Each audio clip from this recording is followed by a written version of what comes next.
नमस्कार मंडळी, मी प्रणाली वाईरकर. आम्ही मालवणी या चॅनलवर आपले मनापासून स्वागत आहे.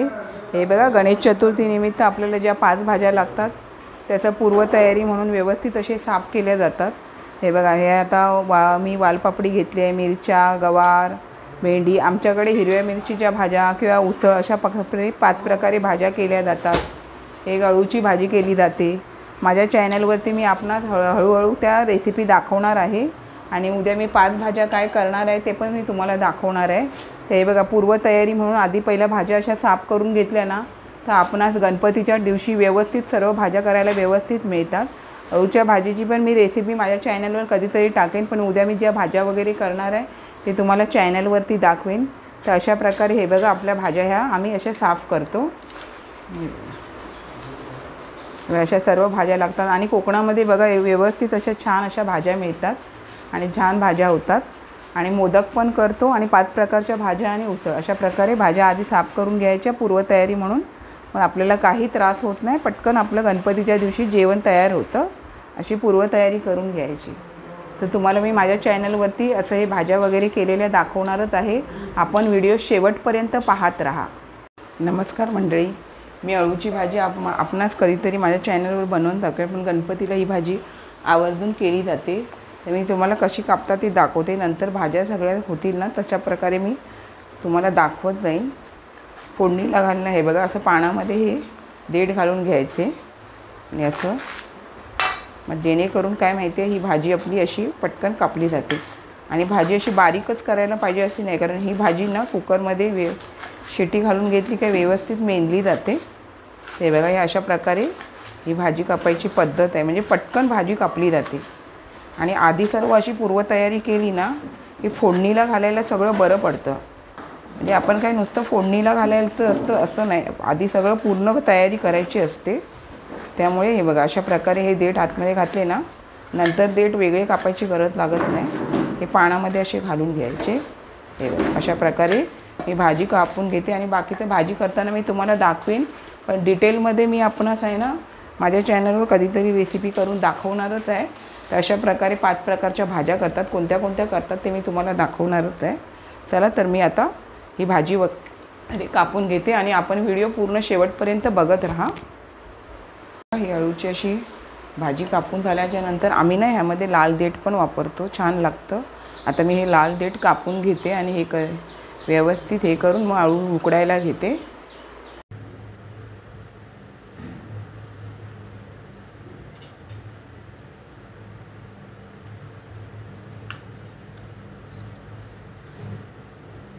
अळू आपण आता व्यवस्थित कापून घेतलं ना आणि ते स्वच्छ धुवून वगैरे घ्यायचं. त्यानंतर हे उकडत टाकताना आपल्याला हे खूप वाटतं, पण अळू अगदी कमी होणार आहे. त्यामध्ये हे बघा, हे वाल आणि शेंगदाणे घालून अप्रतिम भाजी होते. आणि उकडत असताना आपण हे एकत्रच उकडायचे, वेगळे वेगळे उकडायचे नाही. छान उकडले जातात आणि 5 ते 6 शिट्या घालून घ्यायच्या. आणि आपल्याला बघा, गणपतीच्या टायमाला 5 प्रकारच्या भाज्या लागतात. तर आज मी काय करणार आहे, ही अळूची भाजी करणार आहे. त्याच्यामध्ये मी लाल देठ घातलेली आहे. आणि हे बघा, फरसबी, भोपळा, बटाट्याची भाजी, उसळ, काळा वाटाणा, वरण, अळूवड्या आणि मोदक, हे सर्व पदार्थ पहिल्या दिवशी केलेच जातात. तर आता हे मी उकडून घेते. मला जमेल तसं मी आपल्याला हे व्हिडिओ दाखवत जाईन. पूर्ण भाजीच्या रेसिपीचा व्हिडिओ मी माझ्या चॅनलवर देतच राहील. आज ना उद्या मी तुम्हाला रेसिपी कधी नाही कधीतरी ती डिटेलमध्ये दाखवेन. पण ह्या अशा प्रकारे 5 प्रकारच्या भाज्या करतात. तर आता मी हे सर्व उकडून घेते. वाटाणे, काळे वाटाणे हे सगळं आधी उकडून घेतलं ना, नियोजन व्यवस्थित असेल ना तर गणपतीच्या दिवशी पण हे जास्त जेवण असेल तरी करायला काही वेळ लागत नाही. नुसतं फोडणीला घातलं म्हणजे होत नाही. त्याच्यामुळे ना हे आता मी सर्व असं उकडून वगैरे घेते आणि मग करायला घेते. हे बघा, पहिलं मी अळूची भाजी उकडत ठेवते. हे बघा, आता हे आपण काळे वाटाणे उकडून घेऊ. काळ्या वाटाण्याचा सांबारा करायचा आहे ना, त्यामुळे भरपूर असे 5-6 शिट्या काढून घ्यायच्या. हे बघा, आपण फरसबीची भाजी करायला घेत असताना प्रथम मिरच्या घालून घ्यायच्या आणि मग हे 2 कांदे घालून घ्यायचे. म्हणजे आपण हे गणपतीचं नैवेद्याचं जेवण करतो ते. वेगवेगळ्या प्रकारच्या हिरव्या मिरचीच्या भाज्या, उसळ अशा प्रकारे मी सर्व तुम्हाला दाखवण्याचा प्रयत्न करेन. हे बघा, मी प्रथम असं तेलामध्ये कांदा आणि मिरची घालून घेतली आणि कांदा आणि हे जरा नरम व्हायला द्यायचे व्यवस्थित. नाश्त्यासाठी आम्ही असा उपमा पण करतो आणि एका ठिकाणी जेवण पण करतो. कारण घरातील मंडळींना असं जेवायला 2-2:30 वाजतात ना आरती होईपर्यंत. अशा प्रकारे मी तुम्हाला दाखवण्याचा प्रयत्न करते. आपण व्हिडिओ माझ्या शेवटपर्यंत बघत राहा. कदाचित 2 भाग होतील, तर मी 2 भागामध्ये हे व्हिडिओ टाकण्याचा प्रयत्न करेन. मग आपण दोन्ही पण भाग आवर्जून बघा. हे बघा अशा प्रकारे हे माझं गावचं किचन आहे. हे बघा आता सगळं कामाची भाजीची गडबड आहे, त्यामुळे ओट्यावरती सर्व सामान आहे. हे बघा इथे आमची सासू वगैरे असं व्यवस्थित असं हे सगळं तयारी करून देतात. सगळ्यांची हातभार लागल्यावरतीच जेवण व्यवस्थित होतं लवकर. अशा प्रकारे मकर तयार करून ठेवलेलं आहे. माझ्या शॉर्ट्स व्हिडिओमध्ये मी तुम्हाला दाखवलेलं आहे. थोडी हळद घालून घेतली आहे आणि आता ही मी भाजी घालून घेते. हे बघा व्यवस्थित अशी भाजी ही परतून घ्यायची आणि अगदी थोडं पाणी घालून आहे ना वाफेवरच ही भाजी शिजवून घ्यायची असते. छान शिजली जाते. आता ही मी परतवून घेते. हे बघा थोडंसं असं पाणी घालून वाफेवरती हे बघा झाकण मारून आता ही भाजी मी वाफेवर शिजवून घेते आणि भाजी झाली की शेवटी दाखवते. कारण आता भरपूर भाज्या करायच्या आहे ना, त्यामुळे पूर्ण व्हिडिओ मला दाखवता येणार नाही. मी माझ्या चॅनलवर दाखवणार आपणास. बघा आता आळूची भाजी फोडणीला घालून घेते. प्रथम मी लसूण घालून घेतलं आहे. लसूण भाजू द्यायचं. हे बघा आता ही मिरची आणि मी कढीपत्ता घालून घेते. हिंग घालून घ्यायचा. हे सर्व भाजलं की मी आता ह्यामध्ये असं चमच्याने अळू घालून घेते. कारण मोठं आहे ना कुकरमध्ये, ते उतरायला आपल्याला जमत नसल्यामुळे असं चमच्याने घालून घ्यायचं. माझं असं छोटंसं ऑपरेशन झाल्यामुळे त्यामुळे मला वजन उचलायला जमत नाही जास्त, त्यामुळे मी अशा प्रकारे हे घालून घेते. हे बघा ही आता भाजी आपण व्यवस्थित पाणी आटेपर्यंत शिजवून घ्यायची. आपल्याला सुकी भाजी करायची हिरवी मिरचीची. मी वाटपाची पण कधीतरी दाखवेन आपणास. आता मला गावाला जमतं आहे तसं मी तुम्हाला हे दाखवते माझे व्हिडिओ. हे बघा ह्यामध्ये थोडीशी हळद घालून घ्यायची आणि हाताबरोबरच मीठ घालून घ्यायचं, कारण जेणेकरून व्यवस्थित मीठ लागलं जातं. हे बघा चवीनुसार असं मीठ घालून घेते. आता भाजी करायचा अंदाज असल्यामुळे हे मीठ व्यवस्थित बरोबर पडतं. आता आटल्यावर ही भाजी कमी होते ना, त्यामुळे मीठ असं 2 चमचे बस होऊन जातं. आणि आपल्याला ह्यामध्ये कोकमं वापरायची आहेत ना. हे बघा हाताबरोबर कोकमं पण घालून घ्यायची, कारण आता ही मी भाजी कापताना थोडी खाज आली ना माझ्या हाताला, त्यामुळे कोकमं अशी भरपूर घालून घ्यायची. छान होते भाजी अशा प्रकारे. आणि छान असं पाणी आटेपर्यंत शिजू द्यायचं आणि नंतर शेवटी ओला खोबऱ्याचा कीस घालून द्यायचा. फरसबीच्या भाजीमध्ये खोबरं घालून घ्यायची. भाजी आपली तयार. आता हे बघा छान अशी भाजी शिजली गेली आहे. हे बघा फरसबीची भाजी तयार आहे. आता आपण गॅस बंद करून घेऊया. घालून घेते. हे बघा बटाटी अशी व्यवस्थित उकडून घेतली, साफ केल्याने. प्रथम पहिलं जिरं घालून घ्यायचं, थोडंसं घालायचं. मी कांदा वगैरे न घालता करते ही बटाट्याची भाजी. जिरं आणि आपण मोहरी, हे बघा मोहरी घालून घ्यायची. छान अशी तडतडू द्यायची. गॅस फास्ट करून तडतडू द्यायची व्यवस्थित. हे बघा मोहरी तडतडली तशी ही मी तिखट मिरच्या घेतल्या आहेत 2. तिखट मिरचीने जरा बटाट्याच्या भाजीला अशी छान चव येते. छान परतून घ्यायचं. थोडं हिंग घालून घ्यायचं. थोडी हळद घालून घ्यायची.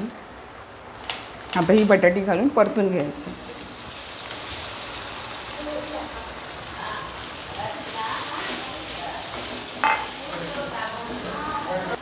चवीनुसार मीठ घालून घ्यायचं. हे बघा थोडीशीच बटाटी आहे म्हणून मीठ थोडंसं घालून घेते.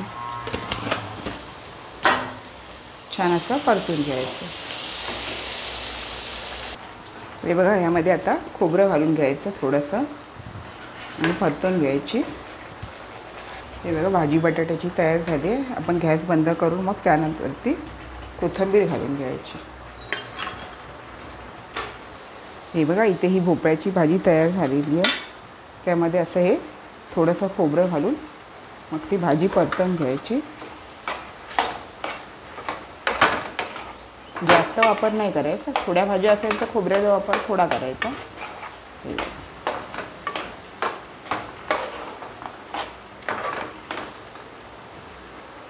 अशा प्रकारे ही भाजी तयार झाली. मग गॅस बंद करून घ्यायचा. हे बघा, आता अळूची भाजी आपली बघा व्यवस्थित शिजली गेलेली आहे. आणि आता ती पूर्ण थंड झाल्यावर पण ती भाजी व्यवस्थित सुकली जाते. त्यामुळे आता गॅस बंद करून हे आपण असं ओलं खोबरं घालून घ्यायचं. वाटपाची करत नाही. वाटपाचं करायचं झालं ना तर कांद्या खोबऱ्याचं वाटण घालावं लागतं. हे बघा, ही आता छान अशी आपली अळूची भाजी तयार आहे.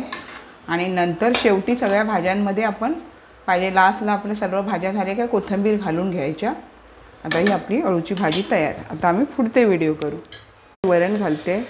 वरणमध्ये असं करताना थोडंसं जिरं, थोडीशी मोहरी अशी तडतडू द्यायची. जिरं मोहरी तडतडली की हिंग घालून घ्यायचा. वरणामध्ये हिंग घातल्यानं छान अशी चव येते. हे बघा, हिंग वगैरे भाजला तर मी तुरीची डाळ घालून घेते. त्यामध्ये मी हिरव्या मिरच्या, कढीपत्ता आणि टमाटर घालून घेतले. त्यामध्ये आता हे मी वाटण केलेलं आहे खोबऱ्याचं ते घालून घेते. आपल्याला डायरेक्ट डाळ करायची आहे ना, त्यामुळे हाताबरोबर ना ह्या कुकरमध्येच आपण हे वाटण वगैरे घालून घ्यायचं. आणि आपल्याला किती डाळ करायची त्यानुसार पाणी घालायचं. एकदम पाण्यासारखी अशी डाळ करायची नाही. व्यवस्थित भातावरती डाळ ती लागली पाहिजे. नाही तर ते पाणी मग ते उपयोग नाही. इथे घातलं का तिथे पळतं. असं नाही करायचं. आता हाताबरोबर मी ह्यामध्ये हळद घालून घेते. हळद घालून घेते 1 चमचा. नुसार मीठ घालते. हे ह्या डाळीला एवढा चमचा मीठ बस होतं. आता हे आपण व्यवस्थित धुवून आपण डाळ 2-3 शिट्या व्यवस्थित काढून घ्यायची. आपली डाळ व्यवस्थित होऊन जाते. आणि त्यानंतर डाळ शिजल्यावरती त्यामध्ये कोथिंबीर घालून घ्यायची. काळ्या वाटणीचे सांबार टाकले, 4 लसूण घालून घेतले. थोडंसं आपण यामध्ये कांदा घालून घ्यायचा. कांदा आणि जरासं व्यवस्थित असं थोडं लाल होऊ देऊया. हे बघा, हिंग घालून घेतलं आहे थोडं. आता हिंगाची छान अशी चव येते सांबाऱ्याला. आता 1 चमचा हळद, मला 2 चमचे मसाला घालून घ्यायचा. मसाला छान परतून घेतल्यानंतर हे काळे वाटाणे आहे ना वाटून घेतले. थोडेसे फक्त ठेवायचे, बाकी असे वाटून घ्यायचे. आणि ते सांबार पियायला छान लागतं. आणि बघा, हे मी थोडेसेच ठेवलेले आहे ह्यामध्ये. त्यानंतर ते घालून घेते. आणि आवश्यकतेनुसार पाणी घालून घ्यायचं. हे बघा, आता हे पाणी घालून व्यवस्थित आता जास्त पातळ नाही करायचं. एवढं बस झालं. आणि आता व्यवस्थित शिजू द्यायचं. हे बघा, यामध्ये आता मी ही थोडीशी आलं लसूणची पेस्ट घालून घेते. हे बघा, आणि आपलं कांदा खोबऱ्याचं वाटण थोडंसं घालून घेते. कारण आपण सांबार हे वाटाणे वाटलेली आहे ना, त्याच्यामुळे सांबार हे एवढं बस होऊन जातं. हे बघा, चवीनुसार मीठ घालून घ्यायचं. आणि सांबार व्यवस्थित असा कड येऊ द्यायचा. मग सांबार तयार. हे बघा, आता सफेद वाटाण्याची उसळ करायला घेते. त्यासाठी तेल तापत ठेवलेलं. आता हा कांदा घालून घ्यायचा. कांदा थोडा नरम झाला का आले लसूणची पेस्ट वगैरे घालून घ्यायची. आता कांदा नरम होऊ देते. हे बघा, आता आपलं हे सांबार तयार झालेलं आहे. आता आपण गॅस बंद करून घेऊया.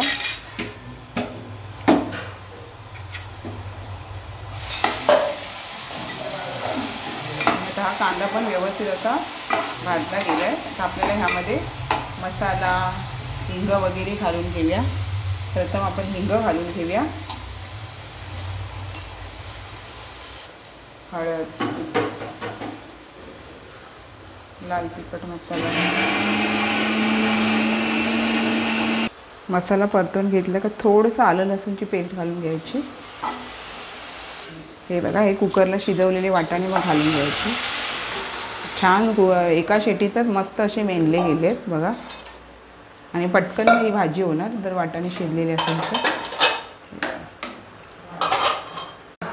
हे बघा, आता हे वाटाणे थोडंसं असं शिजून झाल्यानंतर हे कांदा खोबऱ्याचं वाटण घालून घ्यायचं. आणि व्यवस्थित असं परतून घ्यायचं. हे बघा आता चवीनुसार मीठ घालून घ्यायचं आणि व्यवस्थित अशी परतून घ्यायचं. थोडंसं पाणी आटून द्यायचं, आपल्याला उसळ करायची आहे ना, त्यामुळे थोडंसं पाणी आटू द्यायचं. हे बघा मंडळी, भाजी झालेली आहे. आता आपण ह्यामध्ये कोथिंबीर घालून घ्यायची आणि गॅस बंद करून घ्यायची. आता बाकी नंतर मोदक वगैरे मी तुम्हाला नंतर दाखवते व्हिडिओमध्ये. माझ्या सर्व भाज्या झाल्याच्या नंतर आम्ही आता मोदक करायला घेतो आहे. तर याच्यासाठी बघा हे गूळ आधी वितळवलेलं, त्यानंतर मग खोबरं घालून घेते. कधी कधी आपण आधी खोबरं घालून मग नंतर पण गूळ घालतो, अशा पद्धतीमध्ये पण करतात. ते बघा, हे बघा आता हे व्यवस्थित एकजीव करून घ्यायचं. गुळाचे खडे आधी विरघळले पाहिजे, गुळाचे खडे ठेवायचे नाही अजिबात त्यामध्ये. पीठ भागवायला घेऊया. हे बघा पाण्यामध्ये मस्तपैकी दूध, तूप, मीठ घातलं का मोदक अगदी मस्त सॉफ्ट होतात. आणि आता हे असं गणपती बाप्पासाठी एकदम नरम नरम अशी मोदक करून घ्यायची. हे पीठ व्यवस्थित भागवून घेतो. अशा प्रकारे हे पीठ भागवायची. आणि मोदकची रेसिपी माझ्या चॅनलवर आहे, ते पण तुम्ही बघू शकता. पण हे बघा कोकणामध्ये आता आपलं सर्वजण आहे, त्यामुळे जास्त प्रमाण घेतलं आहे, त्यामुळे मी अंदाजे आहे आमचं हे, त्यामुळे प्रमाण सांगता येत नाही. सर्व अंदाजे घ्यायची, माणसं बघून प्रमाणात हे सर्व करून घ्यायचं. हे पीठ भागवून घेते, मग तुम्हाला दाखवते. हे बघा आता हे पीठ व्यवस्थित भागवून झालं, त्यानंतर त्यावरती झाकण ठेवतात आणि नंतर थोडं थंड झालं काय मळून मग आपण मोदक करायला घ्यायचे.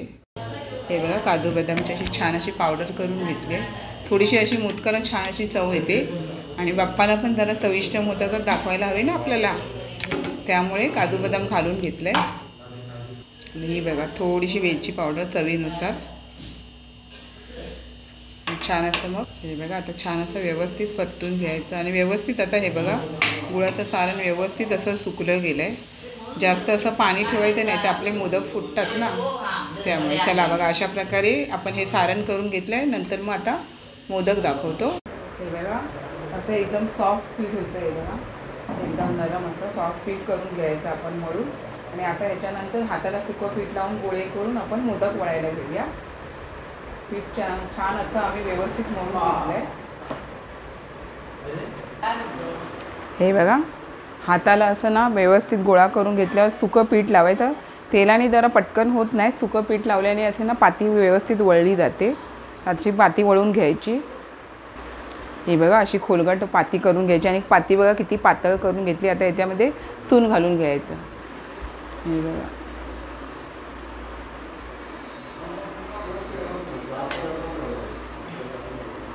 मोदक. हे बघा अशा प्रकारे हे मोदकचे कळ्या पाडून घ्यायच्या. आणि पाती बघा किती बारीक केलेली आहे. आणि असे मोदक एकदम नरम सॉफ्ट होतात. अशाच प्रकारे आम्ही पण आता बाकीचे मोदक करून घेणार आहे.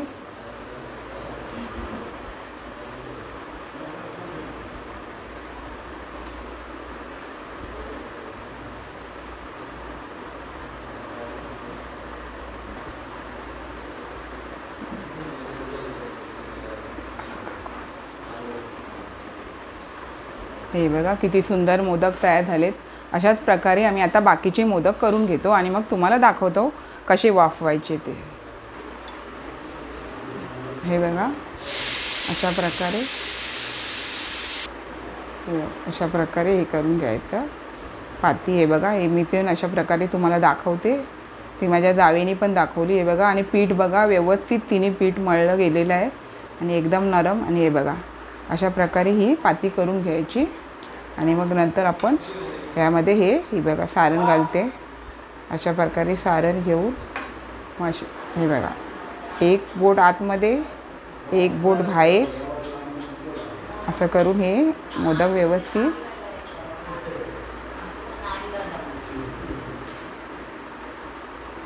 हे बघा असं हे मोदक दाबायचं आणि असं हाताने जवळ करून घ्यायचं.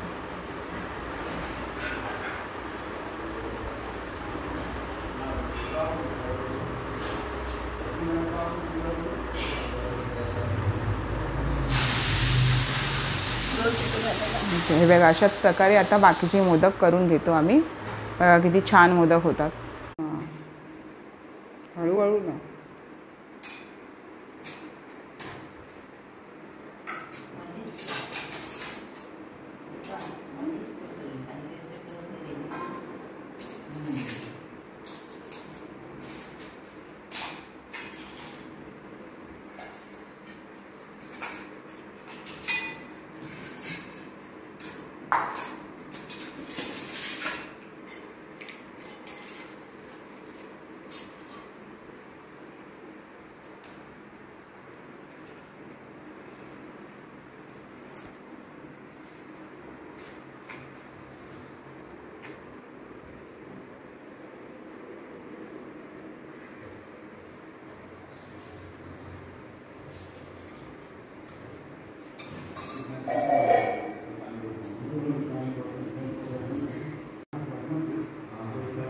हे बघा अशा आमच्याकडे 5 प्रकारच्या भाज्या केल्या जातात. आणि हे पुऱ्या, अळूवड्या, मोदक वगैरे. बघा मोदकाचा व्हिडिओ मला पूर्ण कंप्लीट दाखवता आला नाही. हे बघा मोदक कसे व्यवस्थित असे सॉफ्ट झालेले आहेत. चला तर मग गणपती बाप्पाचा नैवेद्य घ्यायला या. आजचा व्हिडिओ मी इथेच थांबवते आणि आता आम्ही सर्वजण नैवेद्य ग्रहण करायला घेणार आहे. गणपती बाप्पा मोरया. व्हिडिओ आवडल्यास लाईक, शेअर, सबस्क्राईब करायला विसरू नका. चला तर मग भेटतच राहू कोकणामधल्या गणपतीमध्ये.